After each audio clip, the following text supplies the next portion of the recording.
गणेश नाईकांचं काही विधान आहे की पक्षानं परवानगी दिली तर याचं नामोनिशाण मिटवून टाकेल. एकनाथ शिंदेंचं नाव न घेता गणेश नाईकांनी टीका केलेली आहे. पक्षानं खुलं करून दिलं तर अशा पद्धतीचं विधान त्यांनी केलेलं आहे. ठाण्यातही भाजपचा महापौर झाला असता असं ते म्हणले. तर ठीक आहे, मी पण माननीय गणेश नाईक साहेबांचं विधान माध्यमांमध्ये पाहिलेलं आहे. त्यांना जसं त्यांच्या पक्षाने परवानगी दिली तर ते काय करतील हे ते जसं बोलले तसं आमचे नेते आमच्या पक्षाने जर आम्हाला परवानगी दिली आमच्या पक्षानं तर आमची भूमिका तशीच राहील. हे बघा, राजकारणामध्ये कोण कोणाला कमी नसते. जर एखाद्यानं कोणाला संपवायची भाषा केली तर समोरचा काय हाताची गडी घालून गप बसणार नाही. त्या पद्धतीनं आम्ही सुद्धा आमची भूमिका घेणार. त्यामुळं जरतरचं वक्तव्य त्यांनी केलेलं आहे. जेव्हा केव्हा त्यांचा पक्ष त्यांना परवानगी दिली आणि त्यांची काय भूमिका ते ठरवतील तेव्हा तशाच थोडीच थोडी भूमिका आमचा पक्ष सुद्धा आमच्या पक्षास्तरावर आम्ही घेऊ. महाराष्ट्राचा अपमान करणाऱ्या भाजपा सन्मान करते. भगतसिंग कोश्यारींच्या पद्मभूषण पुरस्काराबाबत बोललं जाते. काय राऊतांची टीका? नाही, राऊत बघा प्रत्येकावर टीका करत असतात. आता पद्मभूषण पुरस्कार हा केंद्र सरकारनं जाहीर केलेला आहे. महामहिम माननीय राष्ट्रपती महोदयांच्या हस्ते ते पुरस्कार दिले जातात आणि ते पुरस्कार देताना ज्या व्यक्तींना माननीय व्यक्तींना पुरस्कार दिलेला आहे त्यांचं सगळं आतापर्यंतचं केलेलं कार्य, आतापर्यंतचं त्यांचं असणारं योगदान, ह्या सगळ्या गोष्टी पाहून तपासून असे मोठे पद्म पुरस्कार दिले जातात. आता पद्म पुरस्कारानं सन्मानित अशा ज्येष्ठ मान्यवर व्यक्तींच्या बद्दल सुद्धा अशा पद्धतीची राजकीय टीका करणं हे काय योग्य नाही. ठीक आहे, संजय राऊत काय टीका करतात ना, टीका करण्याशिवाय मला आपण सांगा काही चांगलं संजय राऊत बोललेत कधी? असं कधी घडलंय का? तुम्ही रोज बघता त्यांना, रोज त्यांचं केवळ माध्यमांसमोर आले की कोणावर ना कोणावरती ती टीका करायची. पॉझिटिव्ह, सकारात्मक, राज्याच्या देशाच्या हिताचं, विकासात्मक असं कधीच राऊत बोलत नाही. त्यामुळे राऊत जरी हे काय बोलत असले ना तरी लोक, सामान्य माणसं, जनता त्यांना या बाबतीत कधी गांभीर्याने घेत नाही. साहेब, सुषमा अंधारेंनी एक टीका केली की नगरपालिका निवडणुकीमध्ये, महानगरपालिका निवडणुकीमध्ये पैशांचा पाऊस करूनही एकनाथ शिंदेचे 616 नगरसेवक निवडून आले, तर आम्ही एकही रुपया न खर्च करता 543 नगरसेवक निवडून. त्यांनी कुठल्या आधारे सांगितलं पैशाचा पाऊस केला म्हणून? म्हणजे वाटेल ते आपल्या तोंडाला येईल ते बोलायचं काय? असं एक केस दाखवा, एक प्रकरण दाखवा की कुठं पैसे वाटले, पैसे वाटताना कुठं गुन्हा दाखल झाला किंवा काय पैसे कुठे या ठिकाणी लोकांनी काही तक्रारी केल्या. केवळ आपला पराभव झालाय त्याला कारणं शोधायची आणि कारणं शोधून मग त्याला कोणाला तरी म्हणायचं तुम्ही पाऊस पाडला पैशाचा. हे बघा, लोकशाहीमध्ये सत्य आहे ते सत्य आहे. महानगरपालिकेच्या निवडणुका झाल्या, आम्ही राज्यात दुसऱ्या क्रमांकावर आलो. नगरपालिकेच्या निवडणुका झाल्या, आम्ही राज्यात दुसऱ्या क्रमांकावर आलो. आहे ते सत्य आहे ना, हा जनमताचा कौल आहे. तुम्ही पैशाचा पाऊस पाडला आणि काय केलं हे असे बिछूट आरोप करणं आणि स्वतःच्या पराभवावर पांघरून घालणं यापेक्षा वेगळं काय सुषमाताई अंधारे करत नाही. साहेब, इम्तियाज जलीलांनी एक वक्तव्य, इम्राज नाही तर महाराष्ट्र हिरवा करून दाखवू, बरीच टीका होती. आपलं काय मत? जातीय वळण, समाजामध्ये तेढ असं निर्माण होईल असं वाक्य किंवा अशी वक्तव्य कुणीच राजकीय नेत्यांनी करू नये. मुंब्रा असेल, ठाणा असेल किंवा आणखीन कुठं असेल. मग कोण इम्तियाज जलील काय म्हटले किंवा त्या नगरसेविका मॅडम निवडून आलेल्या त्या काय म्हटल्या, अशा वक्तव्यामुळे दोन समाजामध्ये, दोन जातींमध्ये, दोन धर्मांमध्ये तेढ निर्माण होते, जातीत तणाव निर्माण होतो. ज्याला ज्याची भूमिका घ्यायची ती त्यानं घ्यावी ना. कोणा पक्षीय भूमिका घ्यायला कोणी कोणाचे हात धरलेले नाहीत, पण अशी जाहीर वक्तव्य करून लोकांच्या समाजामध्ये तेढ निर्माण करून अशांतता पसरेल, हिंसा माजेल अशा पद्धतीची वक्तव्य किमान आमदार, खासदार, माजी आमदार, माजी खासदार अशा जबाबदार पदावर राहिलेल्या व्यक्तींनी तरी, ज्यांना संविधान माहिती आहे, ज्यांनी त्या काळात संविधानाची शपथ घेऊन काम केलेलं आहे, त्यांनी तरी अशी जातीय तेढ निर्माण करणारे वक्तव्य करू नयेत. संभाजी भिडेंनी खालच्या पातळीची टीका जी आहे ती शरद पवारांवर केलेली आहे. शरद पवार म्हणजे महाराष्ट्राला लागलेली कीड अशा शब्दात ते बोलत आहेत. शरद पवार म्हणजेच राष्ट्रद्रोह अशा पद्धतीने. मी ऐकलेलं नाही. संभाजी भिडे गुरुजी काय बोलले आणि कुठल्या संदर्भाने बोलले बिलकुल मी ऐकलेलं नाही. त्यामुळे ते ऐकल्याशिवाय, कारण माननीय ज्येष्ठ नेते पवार साहेबांच्या बद्दलचं जर हे वक्तव्य असेल तर ते कुठल्या संदर्भानं बोलले ह्याची पूर्ण माहिती घेतल्याशिवाय त्यावर बोलणं योग्य नाही. भाजप ही गद्दारांची टोळी चालवत असल्याचं शिवसेनेवर टीका केलेली आहे अंबादास दानवे. भाजप काय? भाजप ही गद्दारांची टोळी चालवत आहे अशा भाजप गद्दारांची टोळी? शिवसेना शिंदे गटाची ही टोळी आहे. शिंदे सेना ही गद्दारांची टोळी आहे आणि ही टोळी भाजप सध्या चालवते. लोकांनी सिद्ध केलं ना म्हणून अंबादास दानवेना लोकसभेत सिद्ध केलं, विधानसभेत सिद्ध केलं की खरी शिवसेना कोणाची आहे. न्याय व्यवस्थेनं सिद्ध केलं, आतापर्यंत घटनेनं सिद्ध केलं. ज्या घटनेनं माननीय केंद्रीय निवडणूक आयोगाला अधिकार दिले त्या माननीय केंद्रीय निवडणूक आयोगानं सिद्ध केलं. आणि लोकांनी मतदान करून खरी शिवसेना ही आदरणीय एकनाथजी शिंदे साहेबांच्याच नेतृत्वाखालची आहे. ही राज्यात दुसऱ्या नंबरवर आम्ही या ठिकाणी शिवसेनेचे नगरसेवक, महानगरपालिकेचे नगरसेवक, नगरपालिकेचे नगरसेवक निवडून आणले ना माननीय शिंदे साहेबांच्या नेतृत्वाखाली. लोकांनी ज्याच्यावर शिक्कामोर्तब केलाय त्याला सुद्धा जर गद्दारी म्हणत असतील तर अंबादास दानवेंच्या वक्तव्याची मला कीव करावीशी वाटते.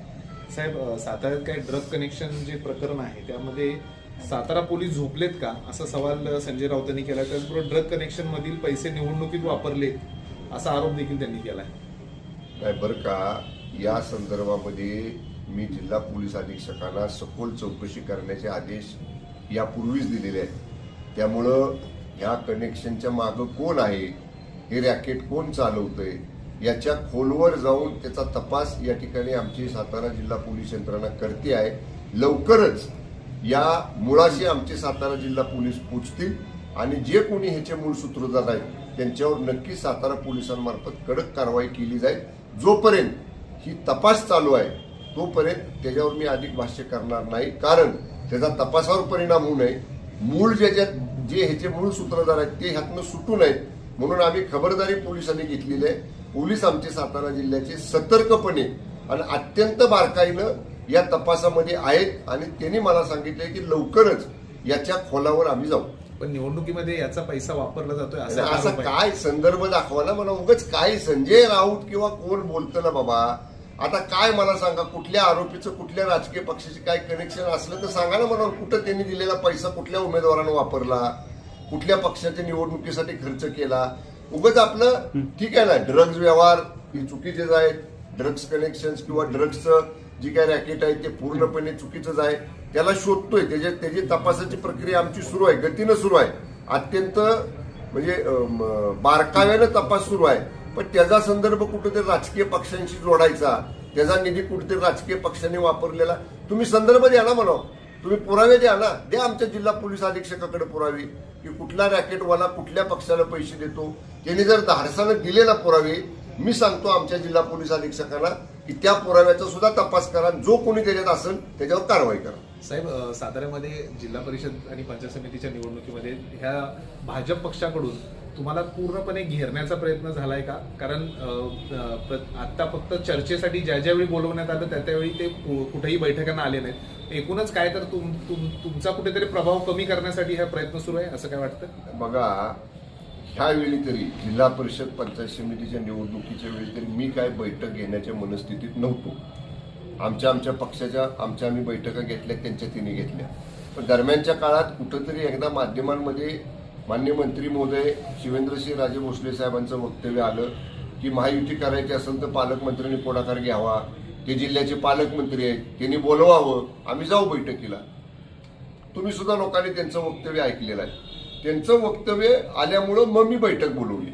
मला माहित होतं बैठकीत काय होणार आहे. नेहमीप्रमाणे बैठकीला कोणी त्यांचे मंत्री आमदार आले नाहीत. त्यांनी त्यांच्या माजी जिल्हा अध्यक्षांना बैठकीला पाठवलं आणि तिथं जी व्हायची ती चर्चा झाली. त्यामुळे त्याच्यातनं काही निष्पन्न झालं नाही. कुणी कुणाला घेरण्याचा प्रश्न नाही. बघा, आपापल्या मतदारसंघामध्ये आपापल्या जिल्ह्यामध्ये प्रत्येकजण कार्यक्षमपणानं काम करतोय. त्यामुळे आम्ही काम करू, आम्ही निवडणुका लढवू, शिवसेनेची ताकद वाढवायचा प्रयत्न करू. आमची ताकद आम्ही वाढवू, त्यांची ताकद ते वाढवतील. राष्ट्रवादी काँग्रेस आपली ताकद वाढवेल. त्यामुळे ठीक आहे, तर निवडणुका झाल्यानंतर निकाल लागल्यानंतर मग याच्यावर अधिक चर्चा होईल पुढे. तोपर्यंत आपापला पक्ष आपापली संघटना ही मजबूत करून अधिक संख्येनं तिथले सदस्य निवडून आणणं याच्यावर सध्या तरी शिवसेना म्हणून जिल्ह्यामध्ये आम्ही लक्ष दिलेलं आहे. जयकुमार गोरे एकंदरीतच मोठ्या प्रमाणात खूप चॅलेंजची भाषा करतायत. या जिल्हा परिषदे आणि पंचायत समितीमध्ये देखील त्यांनी त्यांच्या स्थानिक मान खटावमध्ये मध्यंतरी मेळावा झाला, त्यात देखील ओपन चॅलेंज दिलेलं आहे शिवसेना आणि राष्ट्रवादीला.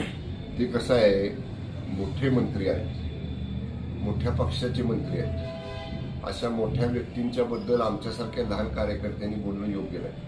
त्यामुळं त्यांनी जे काही वक्तव्य केलं असेल ते आता ठीक आहे, त्यांनी त्यांच्या म्हणजे प्रदीर्घ ज्ञानाच्या जोरावर, अनुभवाच्या जोरावर किंवा त्यांच्याकडे ज्या काही सगळ्या राजकीय बाबी आहेत त्या सगळ्याच्या जोरावरती त्यांनी केलं असेल. ठीक आहे, वक्तव्य करतात ते त्यांनी करावं, पण ठीक आहे, आम्ही सुद्धा आमच्या पद्धतीनं आम्हाला जी पक्षशिस्त घालून दिलेली आहे आमच्या पक्षानं, त्या पक्षशिस्तीच्या चौकटीमध्ये राहून आम्ही आमचा पक्ष वाढवायचं काम करू.